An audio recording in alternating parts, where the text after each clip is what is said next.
तर नमस्कार मंडळी. आपली आवडती मालिका म्हणजेच जुएली गाडगं ही मालिका आता आपल्याला वेगळ्याच वळणावर येऊन पोचलेली पाहायला मिळणार आहे. तर मग आता सगळ्यांना प्रश्न पडलाच असेल की सावी नक्की आता काय प्लॅन करणार आहे, तिचा पुढचा प्लॅन काय असणार आहे आणि ती आता सुधाकर काकांना कसं काय शोधायला मदत करणार धैर्यला. हा तर प्रश्न सगळ्यांसमोर उपस्थित झालेलाच असतो. त्याचमुळे आता इकडे नीता वहिनीला जो काही त्रास दिलेला असतो त्याचा बदला घेण्यासाठी आता सावीने भास्कर दादालाच मारलेलं असतं. म्हणजे ती त्याचा थोडक्यात बदला घेत असते. पण आता नीता, अवंती आणि सावी हे कायम एकत्र म्हणजे आता खूप एकत्र दिसत असतात इराला.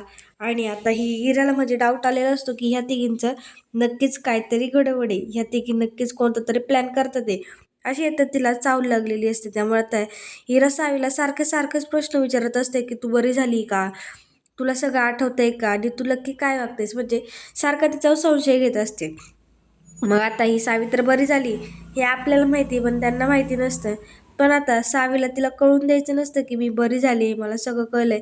आणि सावीला ती खूप टॉर्चर करत असं म्हणजे सारखे ती खूप प्रश्न विचारत असते. त्यामुळे आता या सावीले ती लय चुरू बोलत असते. त्यामुळे आता हेच चुरू जे बोलणं आहे ना ते आता डायरेक्ट तिनेच बंद केलेलं असं. म्हणजे ती आता तिची बोलती बंद करत आता तिला तिने मारलेलं असं. म्हणजे ती आता जसं भास्कर काकाच्या काड्यावर लागली होती दांडूक घेऊन, तसंच आता ती इराच्या सुद्धा काड्यावर लागली. आणि तिची जी काही म्हणजे तिची जी काही प्रश्न विचारायची हिंमत होती तीच आता हिंमत बंद झाली. आणि तिने आता एकही प्रश्न सावीला आता पुढे विचारलेला आपल्याला पाहायला मिळणार नाहीये. पण आता हे कसं काय, सावीने तिला कसं काय मारलं आणि नक्की काय होते हे सगळं आता आपल्याला या व्हिडिओत कळणार आहे. त्याचबरोबर आता आपल्याला असा म्हणजे आपण इतके दिवस ज्या क्षणाची वाट पाहत होतो तो दिवस आता उजडलेला आहे. तो दिवस आता आलेला आहे आणि त्या दिवशी नक्की काय घडणार हे आता आपल्याला कळणार आहे. तर मग आता प्रश्न पडला असेल की कोणता दिवस, म्हणजे आपण तर खूपच वाट पाहत होतो, पण आता नक्की काय पुरावा मिळालाय. तर मग आता धैर्याने म्हणजे सुधाकर काकांचा पत्ता मिळून म्हणजे त्यांचा फोन ट्रेस करून त्यांचं शेवटचं लोकेशन पाहिलं होतं आणि ते लोकेशन आता पोलिसांना मिळालेलं असतं. पण आता सुधाकर काकासुद्धा घरी म्हणजे धैर्याने सुधाकर काकांना सोडून घरी आणलेलं असतं. आणि मग मात्र आता सावीचं जे काही भांडं असतं तिथे म्हणजे जी काही ती खोटं बोलत असते ते सत्य आता सगळ्यांसमोर आलेलं असतं. पण आता नक्की कसं काय सुधाकर काकांना म्हणजे धैर्याने कसं काय आणलं? आता पोलीस तर दामिनीला सामील होते. त्यामुळे आता यांनी कसं काय आणलंय, का आणलंय हे आता आपल्याला या पूर्ण व्हिडिओत पाहायला मिळणार आहे. त्यामुळे हा व्हिडिओ तुम्ही पूर्णपणे पहा. त्यामुळेच तुम्हाला कळेल की सुधाकर काका नक्की कसे काय घरी आलेत किंवा धैर्याने त्यांना कसं काय आणले. चला तर मग सुरुवात करूया.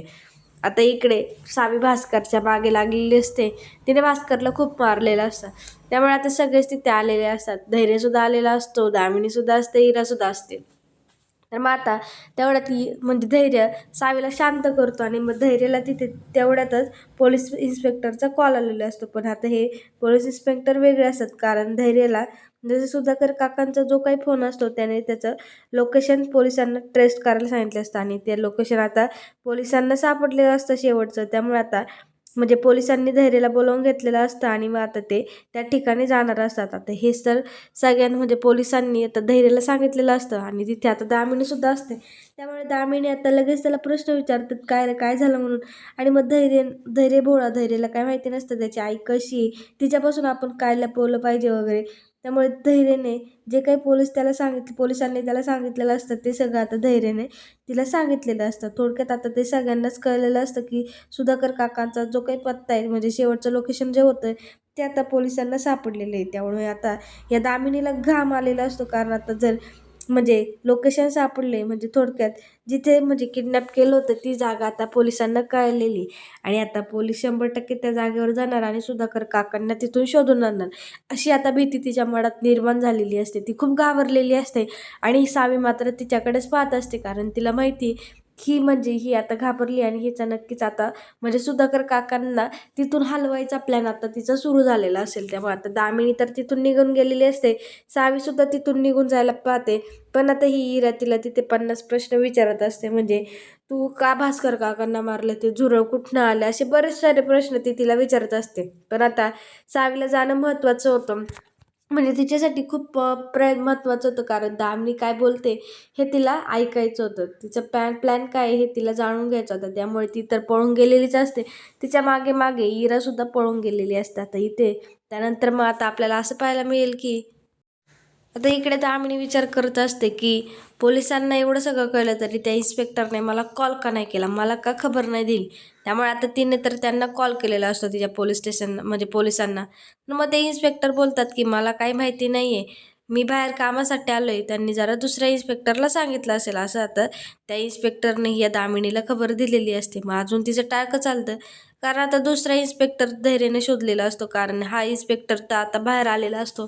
त्यामुळे आता तिला प्रश्न पडतो की आता नक्की करायचं काय, तो इन्स्पेक्टर नक्की कोण आहे हे जाणून घेतल्याशिवाय तिला काहीच पाऊल उचलता आलं नसतं. आणि तो इन्स्पेक्टरला आता म्हणजे तो इन्स्पेक्टर आता दामिनीला कशावरतून मदत करेल हा सुद्धा आता तिच्यासमोर प्रश्न उपस्थित झालेला असतो. त्यामुळे आता सगळंच तिच्यासाठी अवघड झालेलं असतं आणि ती आता खूप घाबरलेली असते, कारण आता थोड्याच वेळात तिचं जे काही सत्य ते सगळ्यांसमोर येणार असतं. त्यामुळे ती तर आता घाबरलेली थरथरलेली आता आता आपल्याला पाहायला मिळणार आहे. म्हणजे एवढा दिवस दामिनी सुखात होती, पण आता तिच्या चेहऱ्यावरचं दुःख आता आपल्याला आपल्याला पाहायला मिळणार. म्हणजे ती काही जी घाबरणारी होती म्हणजे घाबरणारी नव्हती, पण आता तिच्या चेहऱ्यावर म्हणजे ती एक प्रकारे घाबरली असं आता थोडक्यात आपल्याला पाहायला मिळणार आहे. त्यानंतर मग आता इकडे म्हणजे सावी ऐकत असते कॉड घालून ही नक्की दामिनी कोणासोबत बोलते, काय बोलते. तिला तर थोडंफार करलेलंच असतं, पण आता तेवढ्यात तिथे इरा आलेली असते. तर इरा सावी सावी करत बोंबलत बोंबलत येत असते, बोलतच येत असते. आणि मात्र सावीच्या कानात कॉड असतात आणि तिथे मात्र इथे ही इरा आलेली असते. आता इरा येते. आता ते इराने कॉड वगैरे पाहिलेलं असतं, त्यामुळे आता ती अजूनच प्रश्न विचारणार असते. आणि सावीला मात्र आवडत नसते ती इरा, आणि ती म्हणजे तिने 50 प्रश्न विचारलेले सावीला मात्र आवडतच नसतात. आता ती इरा तिथे आलेली असते आणि मग इरा येते सावीला विचारते, तू माझ्या प्रश्नाचं उत्तर नाही दिलं, तू इथे पळून कशी काय आली. जसे म्हणजे नाही का चुरू चुरू बोलत असते, नुसतीच बोलत असते, सावीला नुसतं म्हणजे टॉर्चर करत असते. तर तिला तर कोणत्या प्रश्नांची उत्तरं द्यायची नसतात. पण आता हिरा तर काय म्हणजे हिराला जाणूनच घ्यायचं असतं की हिला सगळं आठवतंय की नाही आणि ही काही नाटक करते का. त्यामुळे आता हिराला तर सावीला त्रासच द्यायचा असतो. त्यामुळे आता ते कॉड तर तसंच असतं. त्यामुळे आता इकडे हिरा सावीच्या रूममध्ये आलेली असते आणि तिने दरवाजा उघडलेला असतो आणि ती येता म्हणजे चालतंच तिला प्रश्न विचारते, सांग मला ते झुरळ कसं काय भास्कर काकांच्या शर्टावर आलं आणि तू मुद्दामूनच केलं नाही आणि तू एवढा चोप दिला त्यांना, एवढं मारण्याची काही गरज होती का. आणि आता तर तू कॉड घातले, हे कॉड कसलंय, हे म्हणजे नाही का ह्याला कोणाचा फोन कनेक्ट आहे आणि तू काय ऐकते, मला सुद्धा ऐकायचंय म्हणून. आता सावीकडे काही उरतच नाही, म्हणजे नाही का प्रश्न उरतच नाही, तिला काय करावं हे कळत सुद्धा नाही. कारण आता ही इरा सारखीच तिच्या मागे लागलेली असते आणि इरा काय म्हणजे इराने एकदा पाठ धरली का ती काही लवकर सोडत नाही, हे तर आता सावीला माहितीच असतं. त्यामुळे आता सावीला नक्की हिला काय बोलावं ते सुद्धा कळत नसतं. त्यामुळे आता सावी एक प्लॅन करते, कारण ती वेडी हे तर सगळ्यांना माहिती. त्यामुळे आता ती जसं आता पहिल्या सगळ्यांच्या मागं लागायची चाकू वगैरे घेऊन, म्हणजे त्यांना सगळ्यांना मारायची, तसंच आता तिला आता करायचं असतं. त्यामुळे आता सावीकडे दुसरा काही प्लॅनच नसतो, कारण ही इरा तर खूप बोलत असते, खूप सारे प्रश्न तिला विचारत असते. त्यामुळे आता सावीला तर तिचा राग आलेला असतो आणि तिला कोणत्याही परिस्थितीतून तिथून हाकलून द्यायचं असतं. म्हणजे आता तिला पुढचा प्लॅन करता येईल म्हणून तिला तिथनं हाकलून द्यायचं असतं. त्यामुळे आता सावी प्लॅन करते, तिथं जे काही नांडूक वगैरे असतं ते उचलते आणि ह्या हिराच्या माग लागलेली असते. ती तिला बोलते की त्यांच्या शर्टावर झुरळ दिसलं, मग मी त्यांना असं मारलं आणि ती आता हिराला सुद्धा मारायला लागते. आणि हिराच्या म्हणजे हिराला असं दाखवून देते की तुझ्या इथे पण झुरळे, मी तुला सुद्धा मारणार, म्हणजे असं नाटक करते. म्हणजे हिराला सुद्धा असं वाटायला नको की ही खरंच मुद्दामूनच वगैरे करते. त्यामुळे सावी तिला बोलते की तुझ्या साडीवर झुरळे, मग मी तुला आता मारणार, असं मग ती मारते. आणि मग आता हिराला तिने खूप चोप दिलेला असतो आणि हिरा पूर्ण घरभर अशी धावत पळताना आता आपल्याला पाहिलं होईल. आता हिरा पुढे पळते, पण आता सावी मात्र काय तिला सोडणार नसते. सावीने निश्चय केलेला असतो की ही मला खूप प्रश्न विचारते, आता काही हिला मी मारल्याशिवाय सोडतच नाही. त्यामुळे सावी तिच्या मागेच लागलेली असते आणि ती आता पळतात आणि हिराला तर ती मारतच असते. पण आता सावी ही धैर्याला धडकलेली असते आणि धैर्य केव्हा येतो हे सावीला कळतच नाही. आणि सावी मात्र धैर्याला धडकताना आता आपल्याला पाहायला मिळणार आहे. पण मंडळी आता तर खरा मोठा या मालिकेत ट्विस्ट येणार आहे, म्हणजे आजच्या भागात खूप मोठा असा ट्विस्ट येणार आहे. तर मग आता काय होणार आहे. सावी तर धैर्याला धडकली आहे, तिने तर हिराला चोप सुद्धा दिलाय आणि हिरा काय आता सावीला 50 प्रश्न विचारणार नाहीत. पण आता खूप मोठा प्रश्न आता या सगळ्यांना पडलेला आहे. तर मग आता तो काय? आता ही सावी तर धैर्याला धडकलेली आहे आणि सावीला माहिती आहे, धैर्य कोणतं म्हणजे धैर्याने हाती घेतलेलं काम तो कधीच पूर्ण न केल्याशिवाय सोडत नाही. आणि तसंच आता तो घरी आलाय म्हटल्यावर त्याने सुधाकर काकांना पकडलेलेच असेल, म्हणजे सुधाकर काकांना शोधलेलेच असेल थोडक्यात. असं आता तिथे सावीला आता आपलं म्हणजे वाटत असतं. तेव्हा आता ती जेव्हा धैर्याला धडकते तेव्हा ती धैर्याला डायरेक्ट विचारते की धैर्य, तुम्ही आलात म्हणून आणि सुधाकर काका तुम्हाला सापडले का? असं ती एवढं वाक्य बोलून जाते. म्हणजे तिच्या ती भानातच नसते, म्हणजे तिच्या लक्षातच नाही राहत की ती खोटं म्हणजे नाही का खोटं नाटक करते वेड असल्याचं, आणि तिच्या तेवढं लक्षात नाही राहत आणि ती हे लगेच वाक्य म्हणजे धैर्याला ती प्रश्न विचारून मोकळी होते. तर मग आता सगळ्यांना तिथे धक्का बसतो की काय सावीला आठवतंय, सावी धैर्याला धैर्य बोलली, ती तर फ्रेंड बोलायची पण आता धैर्य बोलली आणि सुधाकर काका तिला सुद्धा आठवले. त्यामुळे आता सावीला सगळं काय आठवतंय का, हा सगळ्यांना आता प्रश्न पडलेला असतो. आता सगळ्यात मोठा म्हणजे धक्का ह्या गोष्टीचा आता धैर्याला आनंद झालेला असतो, पण सगळ्यात मोठा धक्का हा दामिनीला बसलेला असतो. का? कारण सावीला जर सगळं काही आठवलं तर तिच्या वडिलांचा ॲक्सिडेंट हा दामिनीनेच केलाय हे सगळं आता सबसेट तिला आठवेल, ह्याची भीती दामिनीला पडलेली असते. आता तिथे भास्कर हिरा वगैरे सगळे असतात. त्यामुळे आता या धैर्यालाच म्हणजे छान वाटलेलं असतं की बरं बाबा माझ्या सावीला आता सगळं काय आठवतं, मी आता यातनं सुटलो, म्हणजे आम्ही दोघे संसार करायला मोकळे. पण आता या हिराला दामिनीला भीती वाटलेली असते. त्यांना असं वाटतं की आता आपला सगळा खेळ खल्लास होणार आणि मात्र आता ही सावी जिंकणार, म्हणजे दामिनीला अटक होणार, तिचा गुन्हा सिद्ध होणार आणि मात्र ही सावी इकडे धैर्यासोबत सुखाने संसार करणार. असा आताच तिथे सगळ्यांना प्रश्न पडलेला असतो. तर मग आता सगळ्यांना धक्का बसतो, धैर्याला सुद्धा धक्का बसतो. आता सुधाकर काका आतमध्ये येतात. सुधाकर काका सावीला भेटण्यासाठी म्हणजे तिच्या शेजारी जाऊन उभे राहतात. पण आता सगळ्यांना धक्का बसलेला असतो की बाबा सावीने असं अचानक धैर्याला धैर्य बोलला आणि सुधाकर काका ना तुम्ही सोडवलं का, असं कसं काय बोलली? तर मात्र आता सगळ्यांना प्रश्न पडलेला असतो.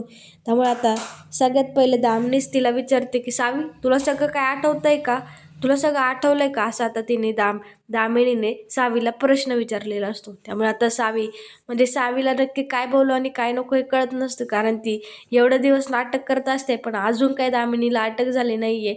अजून काही पुरावे सुधाकर काकांनी म्हणजे सुधाकर काकांनी पोलिसांना काहीच सांगितलेलं नाही. त्यामुळे त्यांना कन्फर्म होत नाही की हे सगळं दामिनीनेच केले म्हणून. त्यामुळे आता सावीला तिचं जे काही सत्य आहे ते त्याच्या सत्याचा उलगडा करायचा नसतो. त्यामुळे आता सावी पुन्हा काहीतरी नाटक करायला सुरुवात करणार. म्हणजे आता ती असं करणार की तुम्हीच बोलले होते ना ते सुधाकर काका कोण आहेत, कोण आहेत, म्हणजे हे कोण आहेत, असं आता ती धैर्याला म्हणजे उलटाच प्रश्न ती आता धैर्याला विचारणार. कारण अजून दामिनींचं जे गुन्हा असतो तो कबूल झालेला असतो आणि दामिनीला काय अटक झालेली नसते. त्यामुळे आता सावीला तिचं जे काही सत्य आहे ते रिव्हील करता येत नाही, किंवा सगळं सत्य म्हणजे तिचं जे काही सत्य तिला जे काही सगळं आठवतं, तिची मेमरी परत आली, हे सत्य आता तिला सगळ्यांना सांगता येणार नसतं. तर का, अजून दामिनीला अटक झालेली नसते. जोपर्यंत दामिनीला अटक होत नाही तोपर्यंत मात्र सावी हे नाटक पुढे सुरूच करत ठेवणार. त्यामुळे ती धैर्याला आता असं बोलताना आता आपल्याला पाहायला मिळणार आहे की धैर्य, तुम्हीच तर सकाळी बोलले म्हणजे फ्रेंड तू तर सकाळी बोलला होता ना मी ते कोण सुधाकर काका आहेत त्यांना म्हणजे त्यांचा शोध घेणार, त्यामुळं म्हणून मी तुला प्रश्न विचारला, ते सुधाकर काकांना तू शोधलं का, असं आता ती त्याला प्रश्न विचारणार. आणि जो काही यांचा गैरसमज होता तो आता ती दूर करणार. म्हणजे यांचा गैरसमज काय होता की सावीला सगळं आठवतंय म्हणून आता दामिनीच्या चेहऱ्यावर 12 वाजले होते. त्यामुळे आता तिचे 12 वाजता तिचे 13 सुद्धा वाजताना आता आपल्याला पाहायला मिळणार आहे. पण आता जे काही सावीचं सत्य आहे त्याचा उलगडा आता मात्र यांच्या सगळ्यांसमोर झालेला नसतो. कारण तिथली जी परिस्थिती असते, तिथली जी सिच्युएशन असते ती सावीने आता हाताळलेली असते. त्यामुळे तरी आता सावीचं जे काही सत्य आहे ते म्हणजे थोडक्यात सावी वाचलेली असते. कारण आता जर तिने काय बोलली नसती तर मात्र आता जी काही सत्य असतं सावीचं ते आता सगळं सत्य म्हणजे सगळ्यांसमोर आलेलं असतं आणि सावीचा प्लॅन तिथे स्टॉप झालेला असता. पण आता सावीने ही मात्र हुशारी तिथे दाखवलेली असते. पण आता या हिराचा आणि दामिनीचा तिच्यावर विश्वासच नसतो. कारण आता खूप वेळा असं काही जर घडलेलं असतं, खूप वेळा ती धैर्याला धैर्य बोललेली असते आणि तिने भास्करला सुद्धा मारलेलं असतं, ते हिरेला मारलेलं असतं. त्यामुळे आता या दोघींचा तर तिच्यावर विश्वासच नसतो. पण आता नक्की काय होतंय, सुधाकर काका आता पोलिसांसमोर काय बोलतायत ते आता म्हणजे साक्षीदार कसे काय होतात हे आता आपल्याला पुढच्या भागामध्ये पाहायला मिळणार आहे. कारण आता सुधाकर काका तर मिळाले ते आणि ते म्हणजे धैर्याच्या ताब्यात आहे. पण आता ही दामिनी घाबरलेली, दामिनीच्या तोंडावर आता 12-13 वाचलेले आहे. त्यामुळे आता ही दामिनी तिचा पुढचा प्लॅन नक्की काय करणार, की आता सुधाकर काकांना ती धमकावणार किंवा आता काय करणार हे तर आपल्याला माहिती नाही. पण आता हे जाणून घेण्यासाठी आपल्याला पुढील भाग नक्कीच पाहावा लागेल. त्यामुळे पुढील भाग पाहायला विसरू नका आणि हा व्हिडिओ आवडला असेल तर लाईक, कमेंट, शेअर करायला विसरू नका आणि आपल्या चॅनलला नक्कीच सबस्क्राईब करा. धन्यवाद.